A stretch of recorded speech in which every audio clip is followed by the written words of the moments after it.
بسم اللہ الرحمن الرحیم فَكُلُوا مِمَّا رَزَقَكُمُ اللَّهُ حَلَالًا طَيِّبًا وَاشْكُرُوا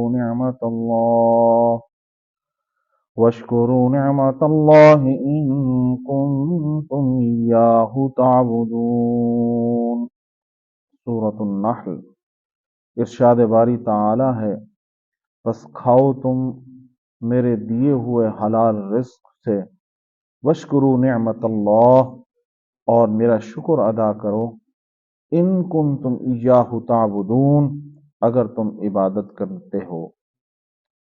اس آیت کے اندر اللہ تبارک و تعالی مومن کو، سچے مومن انسان کو 3 باتوں کا حکم فرما رہے ہیں۔ نمبر 1 کہ میرے دیے ہوئے حلال فراخ رزق سے کھاؤ۔ جب تم حلال فراخ رزق اللہ کا دیا ہوا اس سے ایک نوالا یا ایک گھونٹ اپنے اندر ڈالو گے تو وہ تمہارے لیے فائدہ مند ہوگا، اور اللہ کا دیا ہوا حلال رزق جب تمہیں مل جائے گا تو تم رب کا شکر بھی کرنے والے بن جاؤ۔ اور تیسرے نمبر پہ، اگر تم عبادت کرتے ہو اللہ کی، یعنی اگر ہم اللہ کی عبادت کرتے ہیں تو یہ 2 چیزیں ہمارے لیے لازم ہیں، پھر ہماری عبادت کے اندر برکت بھی آئے گی اور ہمیں سکون اور اطمینان بھی ملے گا۔ سب سے پہلے اللہ نے کہا حلال رزق کھاؤ، سود سے بچو، حرام سے بچ جاؤ۔ یہ نہیں دیکھا کہ یہ رزق مجھے کہاں سے آ رہا ہے، کدھر سے آ رہا ہے، بس مل رہا ہے اور میں کھاتا چلا جاؤں۔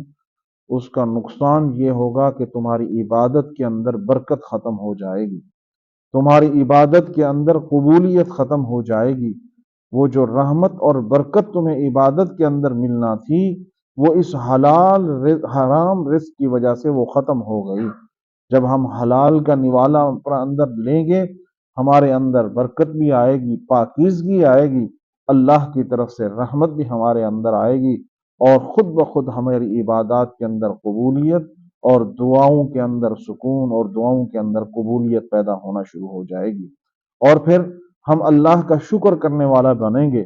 وہ تھوڑا ہے لیکن حلال ہے، رب کی طرف سے دیا ہوا ہے، میں اس رب کا شکر کر رہا ہوں، پھر بھی رب کی رحمت اور برکت مجھے حاصل ہوگی۔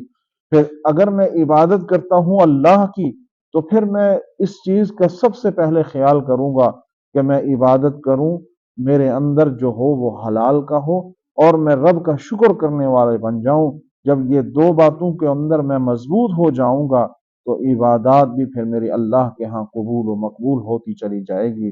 اگر میں ان چیزوں کا خیال نہیں کروں گا، حلال و حرام کی تمیز نہیں کروں گا، اللہ کی طرف سے ملا ہوا رزق کھاؤں گا اور اس کا شکر نہیں کروں گا، اس کی ناشکری کرتا چلا جاؤں گا، پھر عبادات بھی ختم ہوتی چلی جائے گی، گناہوں کی طرف خود بخود میں میل ہوتا چلا جاؤں گا، کیونکہ میرے اندر پھر برکت و رحمت نہیں ہوگی، پھر میرے اندر نحوست اور گناہ والا عنصر پیدا ہونا شروع ہو جائے گا، اور پھر میں ثواب سے، نیکی سے دور ہوتا چلا جاؤں گا۔ تو اسی لیے اللہ نے فرمایا حلال کھاؤ میرے دیے ہوئے مال سے، اور میرا شکر کرو، اور عبادات میں پھر سکون و اطمینان حاصل کرو۔